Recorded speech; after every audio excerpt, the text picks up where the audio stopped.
সামনেই আসতে চলেছে সরস্বতী পুজো। তো আজকে আমরা জেনে নেব সরস্বতী পুজো কবে আর সরস্বতী পুজোর শুভ মুহূর্ত কখন। আমরা সবাই জানি মাঘ মাসের শুক্লা পঞ্চমী তিথিতে হয় মা সরস্বতীর পুজো।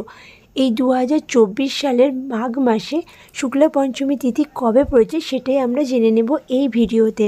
তো চলো ভিডিও শুরু করা যাক। এই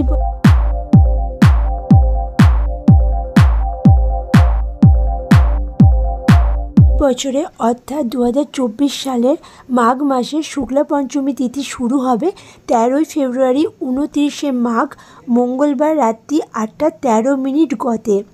থাকবে 14 ফেব্রুয়ারি বুধবার সন্ধ্যে 6টা 5 মিনিট পর্যন্ত। অর্থাৎ এই বছরের সরস্বতী পুজো অনুষ্ঠিত হবে 14 ফেব্রুয়ারি পয়লা ফাল্গুন বুধবার। আর সরস্বতী পুজোর শুভ সময় হলো সকাল 7টা 1 মিনিট থেকে দুপুর 12টা 35 মিনিট পর্যন্ত হচ্ছে পুজোর শুভ সময়।